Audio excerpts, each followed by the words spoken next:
네, 안녕하십니까. 닥터트루스의 권현철입니다. 사실 뇌혈관 수술, 뇌수술 그러면은 엄청 겁나잖아요, 그죠?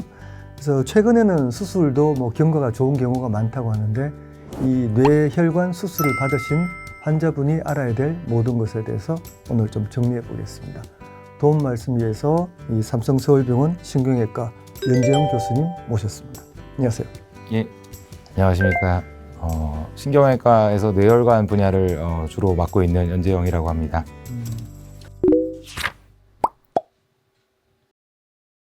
이 시술이 간단하고 좋긴 하지만 수술이 필요한 경우도 많이 있거든요. 그래서 이 뇌동맥류 경우에 코일 시술로 안 되고 수술을 해야 되는 경우가 어떤 환자는 수술하고 어떤 환자는 시술하고 그래요.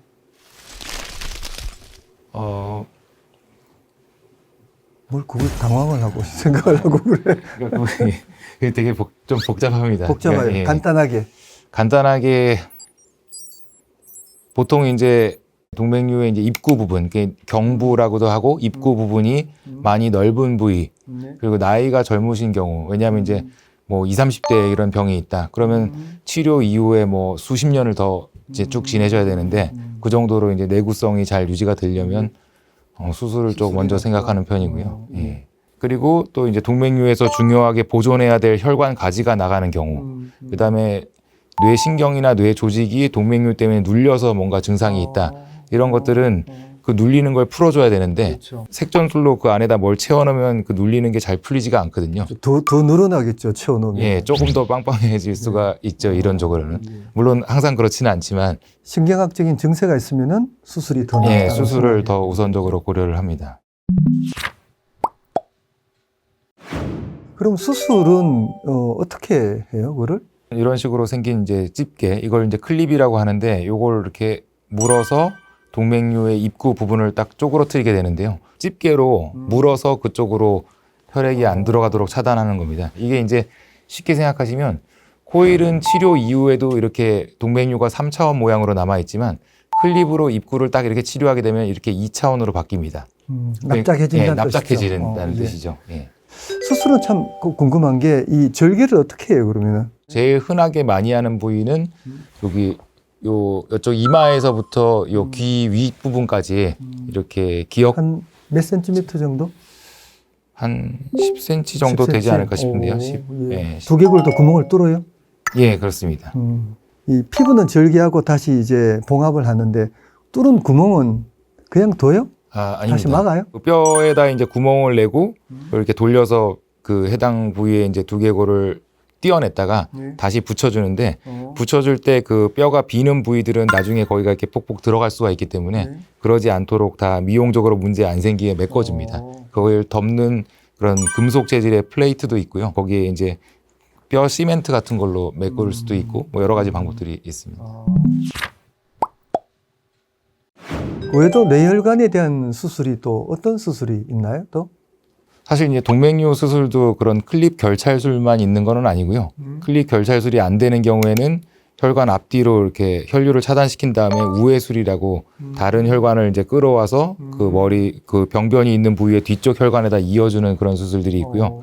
그런 우회술이 동맥류에만 쓰이는 게 아니라 혈관이 막히는 병들, 예를 들어서 뭐 경동맥이 막혔다든지 아니면 이제 모야모야병이라고 머리 안쪽의 혈관들이 좁아지면서 막히는 병이 있는데 그런 병에서도 그 모자라는 혈류를 공급하기 위해서 머리 바깥쪽에 있는 혈관을 끌어서 안에다 이어주는 수술들이 있습니다. 그걸 다 이제 통칭해서 우회술이라고 얘기를 하고요. 우회로 수술에 대해서 좀 궁금한데 주로 어디서? 경동맥에서? 제일 흔하게 많이 하는 부위는 여기 천축두동맥이라고 이렇게 만져보시면 여기 두근두근 뛰는 혈관. 예. 여기 만지면은 이게 톡톡톡 뛰는 혈관이 있죠. 예, 그죠? 여기 만졌을 때 두근두근 뛰는 혈관을 제일 많이 이용하고요. 그거 아니면은 이제 후두동맥이라고 이 머리 뒤쪽 혈관을 이용하기도 하고, 그거보다 더 이제 굵은 혈관, 그러니까 굉장히 많은 혈류가 필요할 때는 팔목에서 여기 있는 요골동맥. 예, 요골동맥을 띄어서 사용을 합니다. 천은 이제 얕다는 뜻이죠. 예, 그죠? 깊은 척두동맥이 있고 얕은 예, 척두동맥이 있는데 얕은 척두동맥 이거는 두개골 밖에 있는 거잖아요. 예, 그렇습니다. 그거를 어떻게 두개골 안으로 어떻게 연결해요? 두개골을 이렇게 열고 그다음에 그 뇌 안쪽에 뇌 특히 이제 표면이나 그 뇌 주름 사이에 있는 혈관들을 찾아서 요 혈관을 거기다 이어주게 되면 흐름이 이제 이렇게 해서 이쪽 안에 있는 혈관으로 이렇게 들어가게 바뀌게 됩니다. 집어넣고 이 뚜껑을 닫을 때는 예. 구멍을 살짝 내서 뼈를 깎아줘야지 그게 혈관이 눌리지 않을 테니까요. 예. 그 부위만 살짝 뼈를 이제 깎아놓은 상태에서 그거 참 어렵겠네요. 그 구멍이 혈관이 막히지도 않으면서 또 안에 척수액이 안 셀 정도로 또 해야 될 거 아니에요? 예, 그렇습니다. 공작 실력이 좀 상당히 아닙니다. 뛰어나야 되겠습니다. 이 수술 받고 나서 보통 얼마 정도 입원을 하게 돼요? 피부를 절개하면 그게 이제 어느 정도 실밥 빼는 시기라 그러잖아요. 그게 봉합해놓은 부위를 이제 빼내게 되는 시기가 일주일 정도입니다. 그러니까 보통은 퇴원 기간을 그렇게 일주일 정도로 생각을 하고 사실 이제 컨디션이 좀 좋거나 이제 답답하시면 그 실밥 빼는 거는 나중에 하셔도 되니까 뭐 3, 4일 만에 퇴원하실 수도 있습니다. 통괄적으로 뇌혈관 수술을 하고 나면은 어떻게 주의를 해야 돼요? 하고 나면은 그걸로 끝인가요? 뭐 약을 더 먹는 경우가 많나요? 평소에 드시던 뭐 혈압약, 뭐 고지혈증약, 뭐 당뇨약 이런 거 드시던 거, 뭐 아스피린도 포함해서요. 그런 거는 그냥 그대로 드시게 하고요. 수술 때문에 약을 꼭 드셔야 되는 경우는 없죠, 사실. 없어요. 예. 수술은 굉장히 깔끔하거든요. 그러니까 네, 딱 이어 놓으면은 뒤에 더 치료는 필요 없고. 근데 뇌 수술하고 나서 뭐 일주일 뒤에 뭐 등산 가거나 여행 가거나 예. 그건 좀 곤란할 거 아니에요, 예, 그렇죠? 삼가 어느 정도를 주의를 해야 돼요? 뇌척수액이 빠져나가면서 뇌가 아직 이제 자리를 제대로 잡은 상태가 아니기 때문에 그게 다시 좀 뇌척수액이 충분히 차오르고 뇌가 움직이지 않게 딱 고정이 되는 상태가 되려면 한 2주 정도 걸리고 그 사이에 너무 좀 무리한 활동, 예를 들어 머리를 너무 흔든다든지 뭐 머리에 충격이 많이 가는 그런 활동을 하시면 그 경막하 출혈이라고 뇌랑 뼈 사이 공간에 피가 이렇게 슬금슬금 고이는 출혈이 생길 수가 있습니다. 그 전에 막 움직이면은 뇌척수액이라는 이제 그 쿠션 같은 쿠션. 보호 장치가 예, 없어지는. 액체 쿠션이 없어지니까 예. 막 흔들려 가지고 예. 출혈이 일어날 수도 있고 머리도 좀 아프겠네요, 그러면. 그거 느끼시는 경우가 있어요. 그게 가끔 그 출혈이 있을 때 뭐가 안쪽에서 뭐가 흐르는 것 같다 이런 느낌으로 표현해 주시는 분들도 있습니다. 정말 그야말로 뇌가 흔들리는 그런 통증이 있을 수가 있겠다, 그죠? 2주가 지났다 그러면 그다음부터는 자유롭게 다녀도 되는 거죠. 예, 특별히 제한 사항은 없는데 퇴원하시고 나서 한 4주, 한 달 뭐 이 정도 있다가 간단한 CT를 확인을 합니다. 특별히 이상이 없는지를 확인을 하고 그 이후에는 다 제한 사항은 없습니다. 그러면 모야모야 병이 있는 환자에서 수술을 하고 난 다음에 또 뭐 특별히 또 따로 주의할 점은 없나요? 실제로 혈관을 밖에서 안으로 이어놨기 때문에 예. 또 그것 때문에 또 뭐 잘못 건드리면 좀 문제되지 않나요?